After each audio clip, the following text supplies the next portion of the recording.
All right, I think we have a live stream opened. Yeah, I think it's working. All right. We will wait just a second. It's a little bit before 2 o'clock, not much. Making sure all systems are go. Yeah, all right, cool. Hey guys, how are y'all today? It is cold here again. Actually, it's not nearly as cold. It's cold, but I think we're warming up. It's actually above freezing, so we're sitting at about 39 degrees, so that actually feels warm. There it is. Now we are at starting time. So hey guys, welcome to the live stream for February 2nd, 2026. So been a cold couple of weeks and been getting a lot done and accomplished over at the university and then here at home as well. And again, since it's week 4 up at the university, that means I have now 11 weeks left until retirement. Not that I'm counting. So, all right, let's see here. Let me pull this up real quick. There we go. Yeah. All right. Yeah. And I forgot to announce anything out on the post as well. I ought to go do that real quick. Nobody. Oh, I got one comment out here. Oh no, that's a comment on a post out there. Cool. All right, let's see here. Nope, not gonna do it.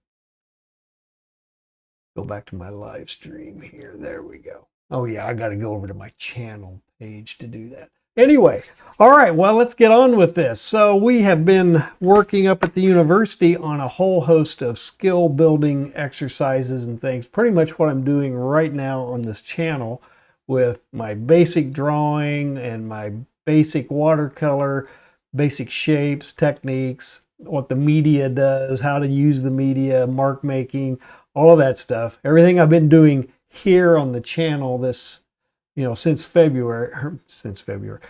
January started, January 2026, I've been doing up at the university with several of my courses. So my intro to watercolor class up at the university is pretty much following the same pattern of skill building exercises that I have been doing here. So they're just a little bit ahead of us here, since I'm doing one of my topics each week. So I think last Saturday, I posted a basic, where is it at?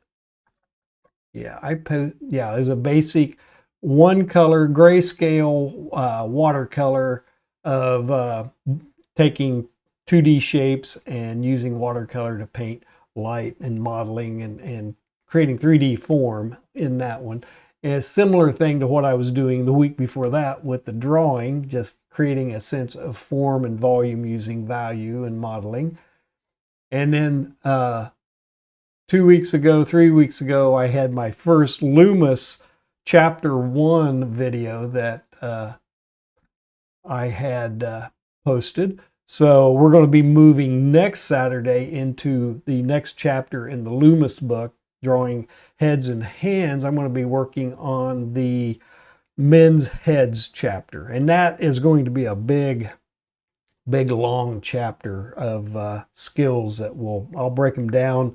And you'll have about a 2-week window to practice each set of those skills to kind of get a handle on it. So, and I'm doing the same thing right now with the Loomis stuff for my illustrating the figure course that I have scheduled this semester. It's an online course. It's digital, so we're working in either Photoshop or Krita or Procreate.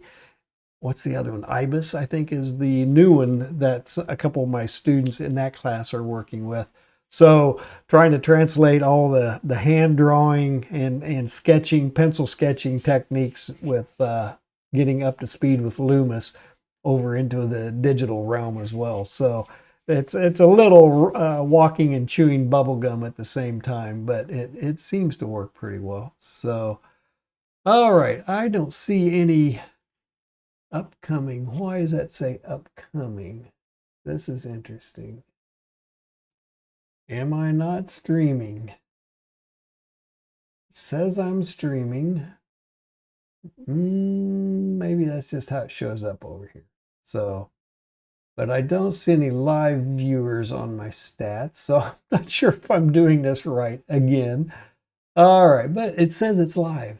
Is it live? Yes, it says upcoming though. What the hell does that mean? Here, boy.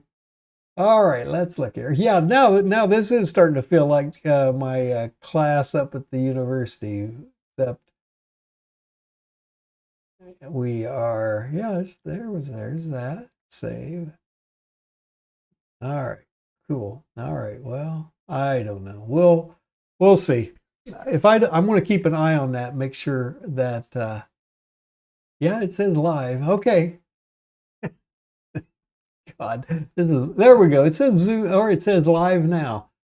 And I got some viewers. All right, maybe I just needed to refresh my screen. That could have been it. So, all right, the technical catastrophe has been avoided. Make sure you pop in. There we go, made it. I see you guys out there.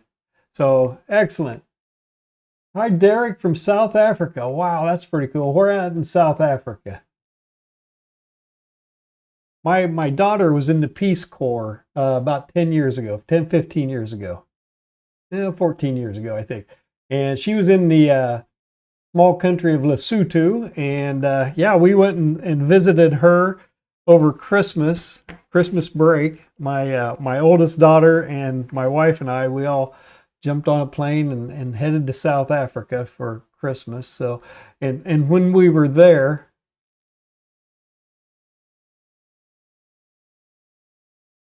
oh, good. There you, yeah, show up every week, Gracie. Yeah, it's good. It's good to have you in here. But we headed over there and spent a couple of about 3 nights with her in her location in Lesotho, and she was out in the country in a little small rural school, and she had a little living apartment thing there that she was in, and we stayed there. It was small, so she had to shoehorn us all in there, and she had a cat and everything. So, but after a few days, we then jumped in the car, and then we took a driving road trip around the Horn. Okay, yep, yeah, we headed to Cape Town and drove into Cape Town. I think it was. Let me think how we stayed. We went through the Stellenbosch. I can't remember how to pronounce it now. Area. We took a wine tour. It was a lot of fun. It was a great time. I hate Turkey. And we got Perrysburg, Ohio there from Gracie. Is it Gracie or just Grace? It's just Grace. Sorry. I need to increase I'm still figuring all the things out. I'm wondering, can I increase the damn type size? And I'm always, all right. And I'm sure there's a few of you out there that understand that at a certain age with glasses, you get the bifocals or the transitions. And so you're always having to tip your head back and read the computer screens that way. So cool. Okay, Gracie or Grace. Okay. Anyway, but yes, definitely been going through the same basic getting started exercises up at the university that we've been doing here on the channel as well. It kind of builds up a little tension, a little anticipation for getting started on the actual making things and making things to look good. And after we do a lot of skill building in a couple of my courses, we work on after I give them a few basic ideas on what they are going to be doing for assignments, I kick them over to what I call their pick their poisons. So the students get to kind of pick their own challenges that they're going to be working with. And so I do that with my 3D modeling courses, my illustration. I got a digital illustration course and the figurative illustration course, along with my, the 2 3D modeling courses. So we're all just kind of skill building so far this semester, and everybody's starting to chomp at the bit. With the 3D modeling, it's definitely a challenge because you are having to, it's in software called Blender, and it has a very large learning curve, very steep learning curve. So just getting some simple things done right from the start, it can be a pretty hefty lift. And I am by no means an expert in Blender, so we rely pretty heavily on Professor YouTube and tutorials that are posted out to YouTube concerning Blender and how to do various things. And over time, as the students are working on the assignments, they actually get pretty good. And by the time they get into modeling too, they're doing a lot better. They're actually doing more stuff than I would be capable of doing. And especially when I, in the fall semester, when I teach animation, they definitely reach a point, probably about a little past midpoint in the semester, where they're doing a lot more stuff than I'm even capable of doing. So, but I do have the assignments, and I know what type of exercises that they need to be doing to get to that point. So they really do pick it up and hit the ground running. So, and I hope everybody is managing to get something out of these intro tutorials. They are pretty basic, but they are vital to really understanding, especially when it comes to the watercolor and getting started with drawing and just making those creative, confident-filled,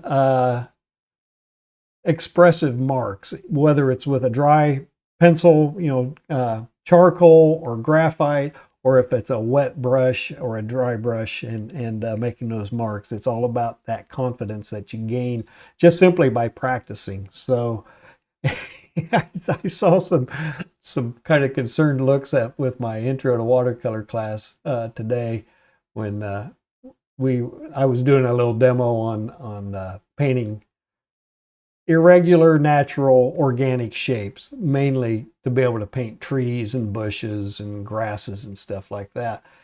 And the assignment for them to turn in is like 25 to 30 little studies of trees and various shapes of trees. Trees have different shapes. They have triangular shapes, they have bowl shapes, they have squarish shapes. So I told them and I think I've done a video on this. I posted it out to my channel early last year in 2024 about the 3 shapes, the mama bear, papa bear, and baby bear, 3 shapes to a tree that will help you make a tree look more naturalistic and stuff. So I'll be doing a new one of those coming up in the next couple of weeks as I progress through my beginner watercolor fundamentals. So let's see, has anybody got any questions? Anything happening? Any issues? Any problems you're running into on whatever you're doing on your creative journey? So, like I said, I do have chapter 2 for the Loomis men's heads in there, and that is going to be a huge chapter to it's going to be probably more than several videos to get through that chapter, and there is a lot of stuff to practice there. So hopefully we'll go in there and really pick apart exactly what Loomis is doing. And I was reading the lead in to his chapter on that. He's talking about one of the what is it, pitfalls a student might have when they're learning to draw the face is being impatient. And I'm sitting there thinking, yeah, that's me. Who's my favorite? I got a good question here. So, who is your favorite artist for all time about watercolor. Well, actually, it's somebody I just discovered a few years ago as I was getting deep into watercolor, and that is Joseph Zbukvic. He's he, he's a master watercolor artist. So yeah, look him up. He's Australian, but of a European descent. I can't remember, what was it. I can't remember. Was it Romanian or something like that? But he's from Australia. He does a lot of plein air. He can do everything. He can do cityscapes. He can do landscapes. He's a wonderful figurative watercolor artist as well. And then let's see. I think it's a Chinese artist, Chen Cheng Wei, I think, is a name that I've seen a lot with, and artwork that I really admire on Instagram as well. That just masterful watercolor artists. And there's a lot of really good Chinese watercolor artists out there, along with the British. I mean, the British have some amazing watercolor artists as well. So yeah, get out and just start looking at watercolor on Instagram or Pinterest even. You'll see some really breathtaking and inspirational. Well, it's either inspirational or demoralizing, depending upon where you're at in your journey. So, but that's like Loomis was saying in his, was to be, have patience and don't get frustrated, or have the patience to slow down. And that's how I read it for myself, is to slow down and try to get the mannequin and all the guidelines and the reference points, hopefully in a correct position. And a lot of times that's what I'm skipping over. I know, the breakdown of the head and all that. And I don't draw a really precise mannequin guideline set of lines to follow. And I think that's just from teaching figure drawing and having that limited time frame to go in and draw 2 or 3, drawings in a drawing session. In an hour and a half, if it's a Monday, Wednesday, and Friday class, actually it's an hour and 50 minutes.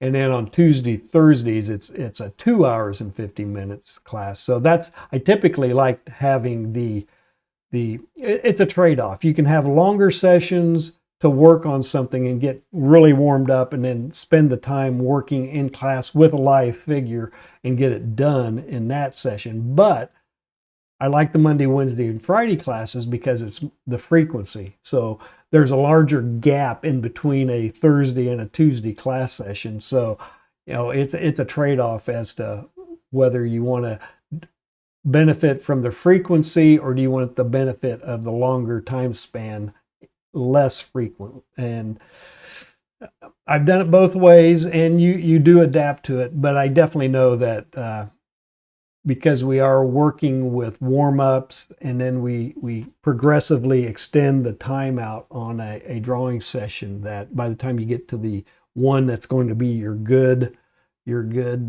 drawing for the day, that you're down to maybe 50 minutes, or if it's the longer class, it might be an hour and a half long pose. Although I do notice that the students get, Croatia, that's it. Yeah, he's really good. He even paints a damn decent looking cow out in the pasture. It's just amazing. And it's just a couple of swipes of color. So, but with the, with the students in an hour and a half long pose, especially you got to give them the models a break and break pose, and their poses morph over time as well as their muscles relax and they get more and more comfortable, and that pose constantly shifts. So the students have to learn real quick to set the pose as fast as they can, because the models are going to change. So give the models a break, they go and rest. But I notice that the students get bored. I keep trying to get to that point. The students get bored with the extra long poses. So, but I always give them a chance. By the time the end of class comes in a figure drawing class, they can take it. They've gotten enough information onto the paper with those long poses that they can take the drawing paper with them, whether it's just newsprint or if it's a good piece of paper. They can take it, work it, and refine it even further at that point. So, but yeah, that's a fun thing to work on. So let's see. There's some other. What's his name? He's an Italian watercolor artist. I can't think of his name right off the top of my head. Let me go look for him real quick. He's really good too. So let me do this. All right, Pinterest. Let me go find my watercolor board, and we're going to find a name real quick. Maybe you've heard of him. There it is.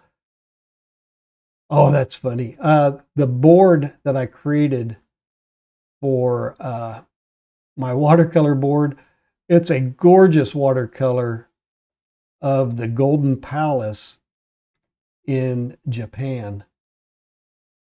And we were there. My oldest daughter, she taught in Japan for about 5 or 6 years, and we went and visited her as well. And we saw that, and I thought, when I was there, I thought, oh man, that would be a wonderful watercolor if you could catch us in just the right light. And then after visiting there, I came across a wonderful watercolor. I'm looking for it here. I've got a lot of watercolors in my board. All right, keep going. Nope. All right, there we go. Where did I put it? Yeah, I don't see it. But I saw this. It's like, oh yeah, I'm going to have to wait a while until I have eaten enough Wheaties to attempt that. That was definitely an example, one that demoralizes you. Like, nope, if they have already done it that well, there is no point in trying. But no, there is. You just got to give it a whirl and put your own spin on it. I'm looking for the Chinese watercolor artist here. Man, there's some really good. There's just tons and tons of really good stuff out. That's just a bit thick there. There it is right there. Yeah, I think that is Chengwei. Yeah, that's it. That is a gorgeous water here. Let me see if I can. Oh, let's see. Let me come over.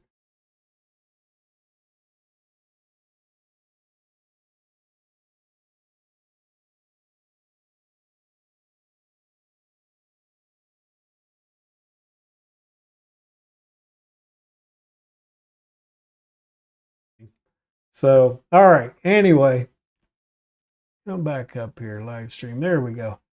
And Chengwei, that's it. Okay, I was looking for. I got his name on my mind, but I'm not sure if I'd pronounce it right. I need to see it.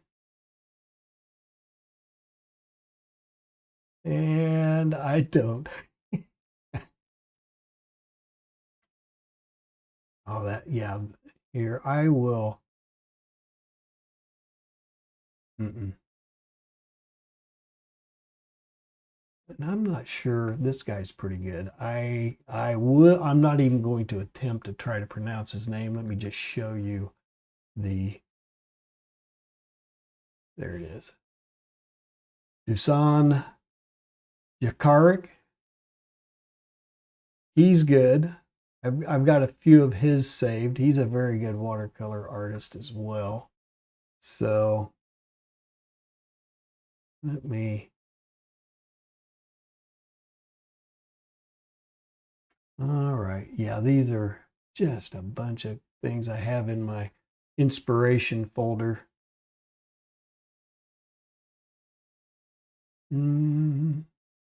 Castavetti, is that it? See, I'm trying to pronounce his name and I need to see it. I know it's an Italian name, but he does some wonderful Actually, I saw a YouTube video where him and Zabukvik were painting a large watercolor together of it was a cityscape. It was pretty amazing. Pretty amazing thing. But no, I thought I had some of his. Who's this here? Looks like a Japanese artist. But yeah, cityscapes are fascinating to me. I've been doing a lot of landscapes. I haven't done a lot of cityscapes and the architecture and stuff. But so let's see here. What else has been going on?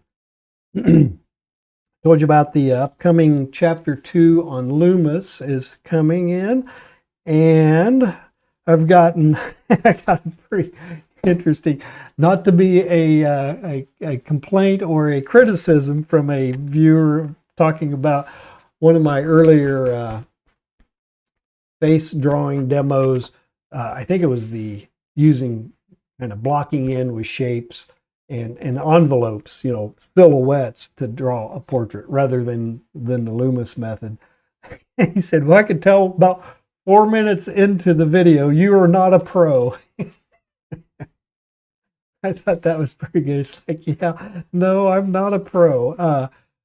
When I always in the past, whenever I needed to have a good likeness or a face, a portrait, I would always use a mechanical means of translating a photograph into the portrait that I'd have to watercolor or draw and model out.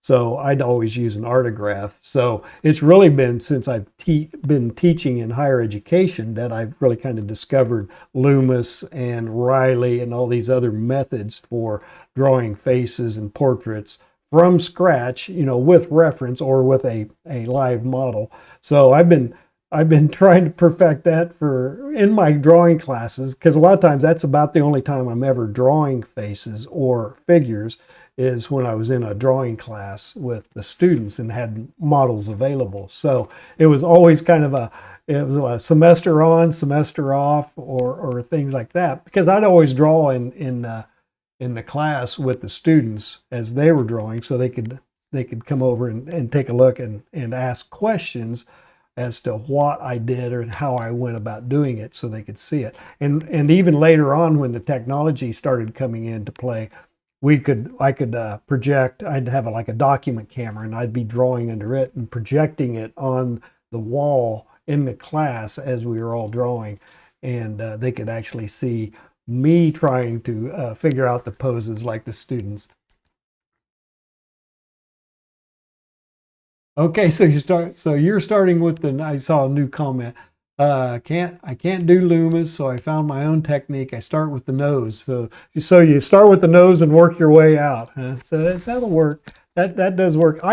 What I've noticed with when I'm doing sketches or drawings on my iPad, and that's a whole other can of worms.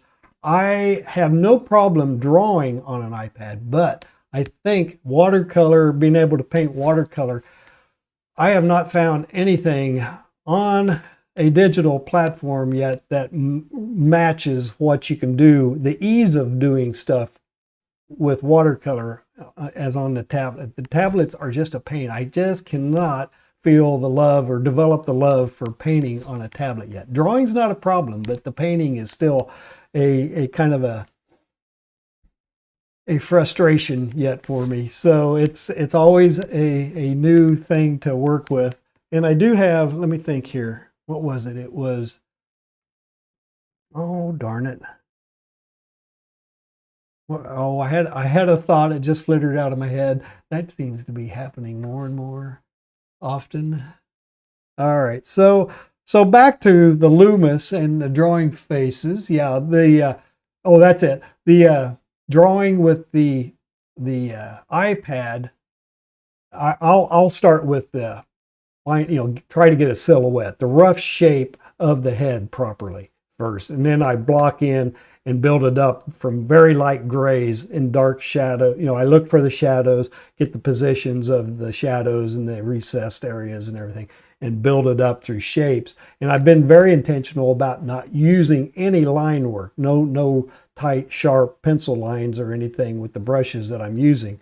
So it's a very fuzzy, and it's actually a brush I built from watching a demo from a young lady who was showing how to build brushes in Procreate. So I built the brush and made a few modifications to it, and I love it. It works really well. It's almost like drawing with charcoal, and it feels very natural. But that has been yielding some pretty good success. Now, right now with my illustration class, my digital illustrated figure class, that online course, I've got them doing the Loomis structure, and then we're just starting to add the features onto the faces and stuff. So, but yeah, no, I'm not a pro at being able to. I've said this in the past as well. I can catch a likeness just every so often, and that's mainly because I know I'm not taking the time to do the measurements properly and such. So sometimes you gotta. And eyes, for me, it's always the eyes. I need to keep an eye on the eyes and keep everything level. So if your eyes are at this level, your nose to be, you can't have one going the opposite direction. Now with the mouth, depending upon the smiles and the sneers and the position of the mouths, those can kind of have a different angle. But if you've got your eyes and noses going in the wrong direction, you just definitely have to sit down and take the time to figure it. Oh, I know another thing, especially at a 3/4 view, you got to watch your ears too. So, but my biggest problem is mainly because I'm working so quickly. I'm trying to get it done within that time frame and just move on from it and chalk it up to experience as I go. So, but yeah, Loomis, I think it's only been within about the last 3 to 4 years when I really started looking into Riley, the Riley method. And when I saw that for the first time or investigated and found more out about it, yeah, you can really see, especially on a face like mine where you're getting older and you can see all of the various rhythms through the face and on the chin. I mean, it's right there, just plain as day. And it does really give you some nice reference points to sketch in the guides that you can then create the modeling and the 3D forms to. So that's kind of cool. So I still haven't found, oh, I can't think of his name. I'll look for it and we'll talk about him next week. But I think my watercolor board has predominantly Zabukvik. I just can't believe, yeah. His cityscapes are just freaking amazing. And how he can make the basic shapes and wet on wet watercolor flows look like a building just with a few strokes. I think that's just fascinating. So, and that's fascinating for somebody who's such a fuss butt. You know, I tease my students when they're in watercolor about, you know, I'll be able to tell who is a fuss butt and a perfectionist right from the start, because you'll want to control everything. And that's the cool thing about the watercolor. It looks like it's a lack of control, but yet everything is put in the exact perfect locations. The dry brush strokes, the where they leave the paper white for reflections and everything. It's just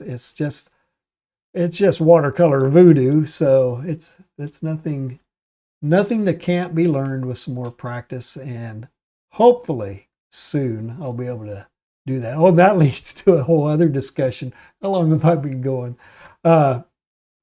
So yeah, I'm retiring in May. We're prepping to move sometime next year. You know, maybe in and around this time next year. We have a new house to work on. So there's all sorts of renovations and things we're going to be doing. So I'm looking forward to having the move made to have a new location, new studio, and new opportunities to do different types of videos. So I'm not just right here in the studio all the time. So I definitely want to do some on-site live streams, or maybe even getting a group of locals together to maybe have a watercolor class or a drawing class session and maybe even stream that live as well. So there's other people, you can see some things. That's going to take some technology upgrades and some overhead cameras and stuff to pull that off. But I think it sounds like fun and something to do. And I don't think I'm going to be too bored in retirement, at least for a few years as I get all this transition done. But yeah, trying to get this house ready for sell and then moving in and renovating another house.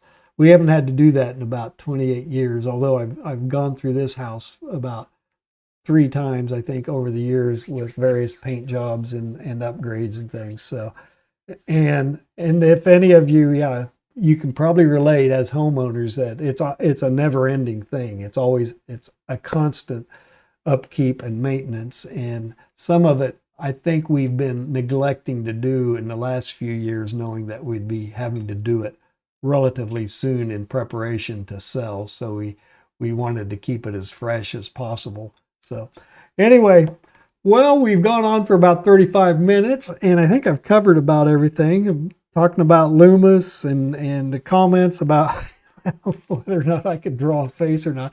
I can draw a respectable face. It's just a matter of whether or not it's a likeness or not. So, and if push comes to shove and I have to make a likeness, I'll throw it on the Lucy and the Artograph and just do a quick transfer of the image onto the watercolor paper that way. So anyway, hey, I hope everybody enjoyed today's visit. Had some good questions. I can't believe that. Wow, Cape Town. We got some people from Turkey, Ohio. So that's pretty cool. I'm glad everybody checked us out and was watching today. And if you got any value out of these videos, please, and if you're watching it out on the replay, give me a like and a subscribe and share it out to any of your friends and neighbors. Anybody you know who might be interested in getting started with watercolor, and you're trying to convince to come along with you on your journey and you have somebody to work with. It's always good to have somebody to bounce the artwork off of and see what their thoughts are and do that. I have some video products out on Gumroad, so they're watercolor. I need to get. I'm working on getting a course put together out there for a 15-week watercolor course. And let's see here, Patreon. If you think I'm doing anything on the channel, doing the tutorials, getting people up to speed, working with watercolor, working with drawing faces, any of that stuff, please go out to Patreon. Give me a $5 a month membership. Right now, there's no value added to it. It's just to help me keep making these videos. And I do hope to do some things where if you are a Patreon member, you'll get some additional benefits. But I just haven't had a chance to put that together yet. And I still haven't even figured out how to do my highlighting a text thread and getting it on my screen over here. I'm doing something wrong. So anyway, it's more tech that I have to unravel and figure out. So, hey, I really do appreciate everybody zooming in, live streaming in with me and throwing your chats out there for me to talk about. Gave me something to yak about. And I'll see you guys